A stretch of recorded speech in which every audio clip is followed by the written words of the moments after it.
Hi నమస్తే, నేను మీ Ramya. Welcome back to Jessy cooking recipes. ఈరోజు నేను వాటర్ మెలన్తో ఐస్ ఎలా ప్రిపేర్ చేయాలో చూపిస్తున్నాను. చాలా ఈజీ అండి.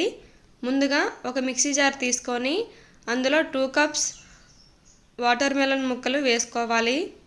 తర్వాత 2 టేబుల్ స్పూన్స్ మింట్ లీవ్స్ వేసుకోవాలి. తర్వాత హాఫ్ లెమన్ జ్యూస్ వేసుకోవాలి. మింట్ లీవ్స్ అంటే పుదీనా అండి. తర్వాత 4 టేబుల్ స్పూన్స్ షుగర్ వేసుకోవాలి. షుగర్ వేసుకొని బాగా గ్రైండ్ చేసుకోవాలండి. ఇప్పుడు ఒక స్ట్రైనర్లో పెట్టుకొని బాగా వడకట్టుకోవాలి.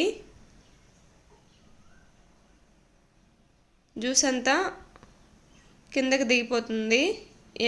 ముక్కలు ఏమైనా ఉంటే పైగా ఉండిపోతాయండి.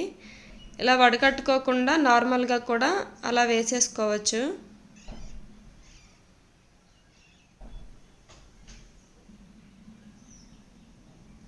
ఇప్పుడు ఈ స్ట్రెయిన్ చేసుకున్న జ్యూస్ని ఐస్ మౌల్డ్స్లోకి తీసుకోవాలి.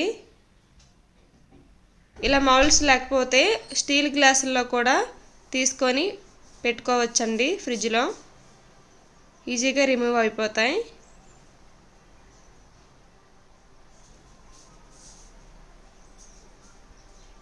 ఇప్పుడు దీన్ని ఒక 6 అవర్స్ డీప్ ఫ్రిడ్జ్లో పెట్టుకోవాలండి. 6 అవర్స్ తర్వాత ఇప్పుడు ఒక గిన్నెలో కొంచెం వాటర్ తీసుకొని అందులో ఈ ఐస్ మౌల్డ్స్ని 1 మినిట్ ఇలా ఉంచాలండి. ఉంచిన తర్వాత తీసేసి ఐస్ ఈజీగా రిమూవ్ అయిపోతుంది. అలా చేస్తే 1 మినిట్స్ ఆర్ 30 సెకండ్స్ ఉంచినా సరే చాలండి. చూడండి ఎంత బాగా రెడీ అయిపోయినాయో. చాలా టేస్టీగా ఈజీగా మన ఇంట్లోనే మనం ప్రిపేర్ చేసుకోవచ్చు. అంతేనండి, రెడీ అయిపోయినాయి వాటర్ మెలన్ ఐస్. ఈ రెసిపీ మీకు నచ్చినట్టయితే నా ఛానల్ని సబ్స్క్రైబ్ చేసుకోండి. Thank you for watching.